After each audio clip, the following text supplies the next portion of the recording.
അപ്പോൾ എനിക്ക് ഒരു ന്യായമായിട്ടുള്ള സംശയമാണ്. കാരണം നമ്മുടെ ഇന്നത്തെ ഒരു പൊതുസമൂഹത്തിൽ നമുക്ക് ഇന്ത്യൻ ഭരണഘടന അനുസരിച്ച് ഒരു സ്വകാര്യ വ്യക്തിക്കും ഇത്തരത്തിൽ പലിശയ്ക്ക് പണം കൊടുക്കാൻ പറ്റത്തില്ല.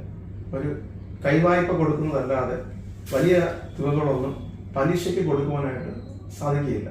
അങ്ങനെ ഉണ്ടെങ്കിൽ ഈ ഇ ഡി കേസ് ഈ പറയുന്ന ടി പ്രവീണിന്റെ ഭാര്യയും പ്രതിയായി വരേണ്ടതില്ലേ? ഇപ്പൊ ഒരു കുറ്റപത്രം മാത്രമേ കൊടുത്തിട്ടുള്ളൂ. ആ കുറ്റപത്രം എന്ന് പറയുന്നത് മെഡിക്കൽ കോളേജിൽ തലവരി പണം വാങ്ങിയത് മാത്രമേ കൊടുത്തിട്ടുള്ളൂ. ഇനി ബാക്കിയുള്ള കേസുകൾ 2-3 കുറ്റപത്രം ഇനി കൊടുക്കാനുണ്ട്. അത് പിന്നാലെ വരും. അത് ഒന്നെന്ന് പറയുന്നത് മുളയറ കോളേജിലും പോളിയോ ഹോമിലുമായി ഏകദേശം 6 കോടി ചില്ലറ ലക്ഷം രൂപ 2016 മുതൽ 2018 വരെ എന്ന് വെച്ചാൽ ഡോക്ടർ ബെനറ്റ് എബ്രഹാം SKDയിൽ അഡ്മിനിസ്ട്രേറ്റീവ് ട്രഷറി ആയിരിക്കുന്ന സമയത്ത് ഒരു ദിവസം 25, 40, 50 ലക്ഷം രൂപ വെച്ച് മൈക്കൽ ബിൽഡേഴ്സിന് റെഡി ക്യാഷ് കൊടുത്തിട്ടുണ്ട്. അതും ഇപ്പോൾ അന്വേഷിച്ചുകൊണ്ടിരിക്കുന്നു. അതിന്റെ കുറ്റപത്രം പിന്നാലെ വരും.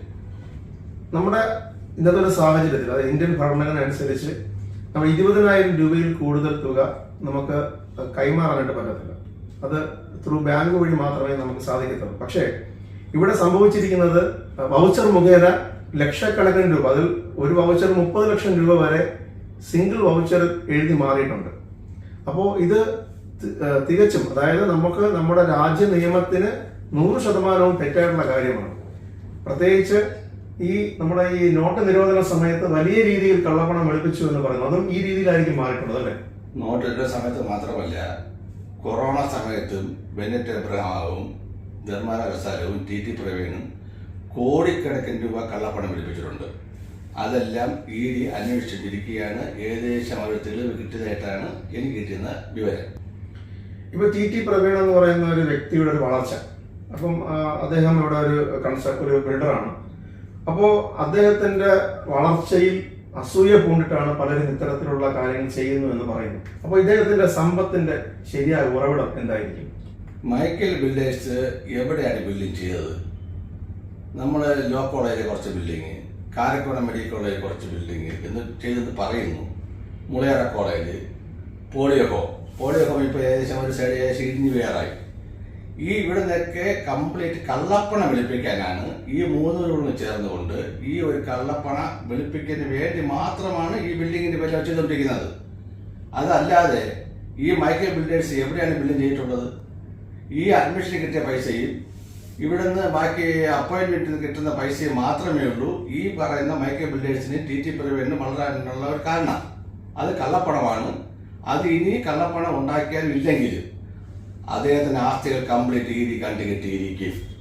കാരക്കോണം ഫീസ് അഴിമതിയെ കുറിച്ച് നേരത്തെ പറഞ്ഞു. കാരക്കോണത്തിലുള്ള ഏകദേശം 30 കോടിയോളം രൂപയുടെ ഫീസ് അഴിമതിയെ കുറിച്ച് പറഞ്ഞു.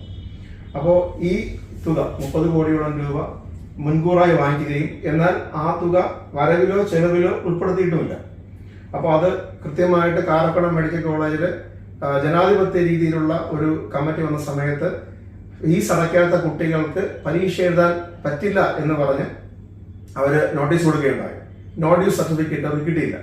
ആ സമയത്താണ് ഈ കുട്ടികളുടെ പാരന്റ്സ് എല്ലാവരും മെഡിക്കൽ കോളേജ് വരികയും ഞങ്ങള് ബെനറ്റ് എബ്രഹാമിന്റെ കയ്യിലും തങ്കരാജിന്റെ കയ്യിലും ഒക്കെ ഫീസ് അടച്ചിട്ടുണ്ട് എന്ന് അഫിഡവിറ്റ് തരികയും ചെയ്തു. ആ അഫിഡവിറ്റ് ഒരു വലിയൊരു കെട്ട് അഫിഡവിറ്റ് ഉണ്ട് എന്നാണ് ഞാൻ മനസ്സിലാക്കുന്നത്. ഇതെല്ലാം നമ്മൾ EDയിൽ സമർപ്പിച്ചിട്ടുമുണ്ട്.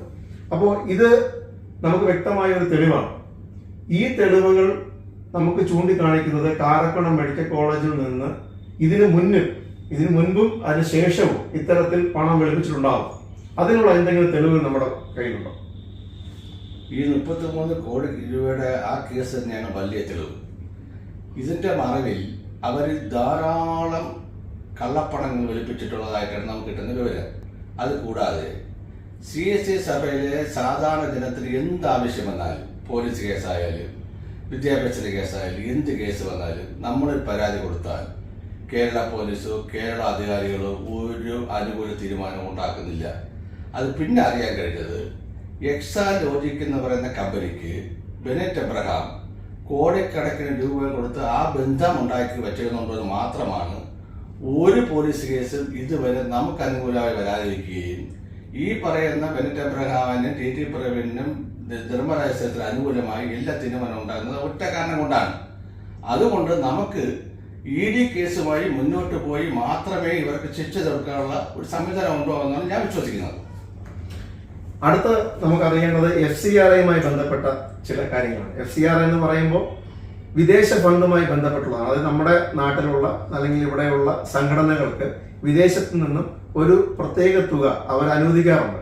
അത് ഇവിടുത്തെ ഡെവലപ്മെന്റിന് വേണ്ടിയിട്ടാണ്. അതായത് കുട്ടികളുടെ വിദ്യാഭ്യാസം, ഭക്ഷണം, ഇതിനൊക്കെ വേണ്ടിയിട്ടാണ് ആ ഫണ്ട് വിനിയോഗിക്കേണ്ടത്. അപ്പോൾ ഇത് ഒരു സഭയ്ക്ക് മാത്രമല്ല, പല വിഭാഗക്കാർക്ക്, പല ട്രസ്റ്റുകൾക്ക് എല്ലാം ഈ ഫണ്ട് വരാറുണ്ട്. അപ്പോൾ ഈ ഫണ്ടുമായി ബന്ധപ്പെട്ട് വലിയ രീതിയിലുള്ള അഴിമതിയാണ് നമ്മുടെ ഈ ഒരു CSI സഭയിൽ നടന്നിട്ടുള്ളത്. അപ്പോൾ ഈ അടുത്ത കാലത്ത് കേന്ദ്ര സർക്കാർ FCRA അക്കൗണ്ട് ക്ലോസ് ചെയ്യുകയും ചെയ്തു. അപ്പൊ ഇതുമായി ബന്ധപ്പെട്ടുള്ള അഴിമതികളെ കുറിച്ചുള്ള ഒരു ഡീറ്റെയിൽ. FCRA ഫണ്ട് എന്ന് പറയുന്നത് കാരക്കോണം മെഡിക്കൽ കോളേജിൽ നേരിട്ട് വരുന്ന ഫണ്ടല്ല.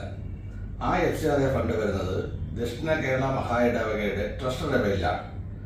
ആ ട്രസ്റ്ററുടെ പേരിൽ വരുന്ന അക്കൗണ്ടാണ് എപ്പോഴും ബെനറ്റ് എബ്രഹാം ആ ഇരിക്കുന്ന ട്രഷററെ ഭീഷണിപ്പെടുത്തിയും ബിഷപ്പുമാരെ സ്വാധീനിച്ചും ആ പൈസ അടിച്ചുകൊണ്ട് പോകും. ഒരു കണക്കിന് ഇവിടെ ആരും കൊടുക്കാറില്ല. അങ്ങനെ D. കൃഷ്ണദാസ് ട്രഷറായിരിക്കുമ്പോൾ ഈ FCRA ഫണ്ട് വരികയും അതിന്റെ കണക്ക് ബെനറ്റിനോട് ചോദിക്കുകയും ചെയ്തു. ആ ഒറ്റ കാരണത്താൽ പുള്ളി അവിടെ മാറ്റുകയും പിന്നെ ഇത് അദ്ദേഹത്തിന് ഇഷ്ടമുള്ള ഒരാളെ ഇരുത്തുകയും FCRA ഫണ്ട് അങ്ങ് അടിച്ചു മാറ്റുകയും ചെയ്തു.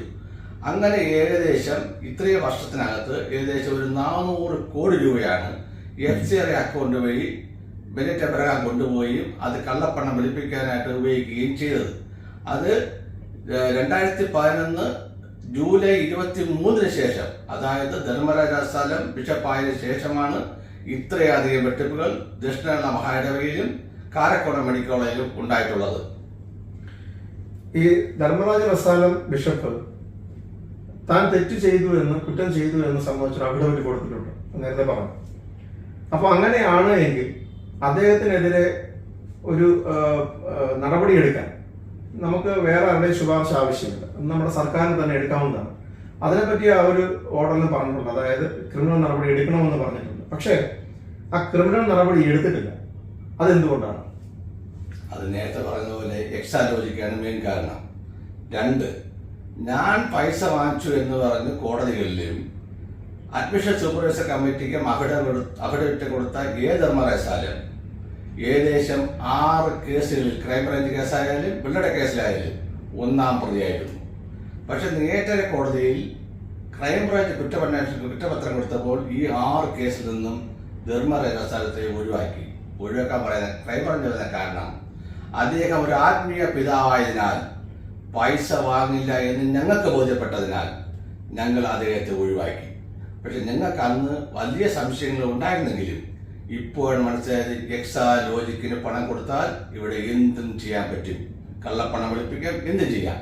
പക്ഷേ കേരള സർക്കാർ ഒരു നടപടിയും ഇതുവരെ സ്വീകരിച്ചിട്ടില്ല. അദ്ദേഹത്തിനെതിരെ നമ്മൾ ഹൈക്കോടതിയിൽ വീണ്ടും കേസിന് പോയിട്ടുണ്ട്.